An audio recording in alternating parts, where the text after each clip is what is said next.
കഴിഞ്ഞ നിയമസഭാ തെരഞ്ഞെടുപ്പിന്റെ നിർണായക ഘട്ടത്തിൽ കോൺഗ്രസിനെ ചതിച്ച് ഇടതുപക്ഷത്തേക്ക് പോയ PC ചാക്കോ NCP സംസ്ഥാന അധ്യക്ഷ സ്ഥാനം രാജിവെച്ചിരിക്കുന്നു.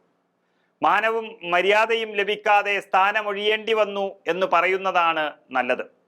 NCP ദേശീയ അധ്യക്ഷൻ ശരത് പവാറിന് രാജിക്കത്ത് കൈമാറി. പാർട്ടിക്കുള്ളിലെ ചേരിപ്പോര് രൂക്ഷമായ സാഹചര്യത്തിൽ പറ്റാവുന്ന NCP നേതാക്കളെയും കൊണ്ട് LDF വിടാനാണ് ഇപ്പോൾ PC ചാക്കോയുടെ പരിപാടി എന്നാണ് അറിയുന്നത്.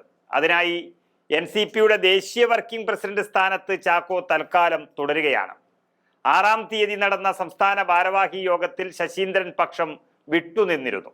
ഈ യോഗത്തിൽ PC ചാക്കോ രാജിവെച്ച് പകരം MLA തോമസ് കെ തോമസിനെ സംസ്ഥാന അധ്യക്ഷനായി നിയമിക്കണമെന്ന് ഒരു പ്രമേയത്തിലൂടെ ഏകകണ്ഠേന ആവശ്യപ്പെട്ടിരുന്നു. AK ശശീന്ദ്രനെ മന്ത്രിസ്ഥാനത്ത് നിന്നും മാറ്റാനുള്ള സമ്മർദ്ദങ്ങൾക്കിടെയാണ് PC ചാക്കോയുടെ ഈ രാജി. മന്ത്രിമാറ്റത്തിൽ മുഖ്യമന്ത്രിയുടെ നിലപാട് ശരിയല്ല എന്നായിരുന്നു PC ചാക്കോയുടെ ഗ്രൂപ്പിന്റെ നിലപാട്. എന്നാൽ മന്ത്രിമാറ്റ വിഷയം ഈ വിധമല്ല ചർച്ച ചെയ്യേണ്ടത് എന്ന നിലപാടിലായിരുന്നു ചാക്കോ വിരുദ്ധപക്ഷം ഉള്ളത്. PC ചാക്കോ ഏകാധിപത്യ ഭരണം നടത്തുന്നുവെന്നും പ്രസിഡന്റുമാരെ മാറ്റുന്നതല്ലാതെ പാർട്ടിക്ക് വേണ്ടി ഗുണമുള്ള ഒരു കാര്യവും PC ചാക്കോ ചെയ്യുന്നില്ലെന്നും പാർട്ടിയിൽ നിന്ന് തന്നെ വിമർശനം ഉയർന്നു വരികയാണ്. മുന്നണി മര്യാദ പാലിക്കാത്തയാളാണ് PC ചാക്കോ എന്നും പാർട്ടിയിൽ നിന്നും പരാതികൾ ഉയർന്നു വന്നു. അങ്ങനെ പാർട്ടി മര്യാദകൾ പാലിച്ചുള്ള ശീലം PC ചാക്കോയ്ക്ക് പണ്ടേ ഇല്ല എന്നുള്ളത് മറ്റൊരു വസ്തുതയാണ്. അതോടെ ചാക്കോയ്ക്ക് അധ്യക്ഷ സ്ഥാനത്ത് നിൽക്കാൻ പറ്റാതെയായി.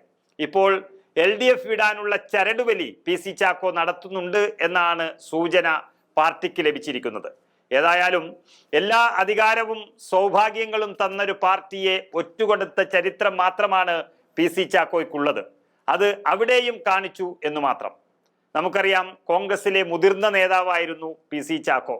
കേരളത്തിൽ നിന്ന് 4 തവണ ലോകസഭ അംഗമാക്കി അദ്ദേഹത്തെ കോൺഗ്രസ് മാറ്റിയിട്ടുണ്ട്. 1980-ൽ പിറവം മണ്ഡലത്തിൽ നിന്ന് നിയമസഭാ അംഗമായി തെരഞ്ഞെടുക്കപ്പെട്ട അദ്ദേഹം 80-81 നിക്കേ നയനാർ മന്ത്രിസഭയിലെ വ്യവസായ വകുപ്പ് മന്ത്രി കൂടിയായിരുന്നു.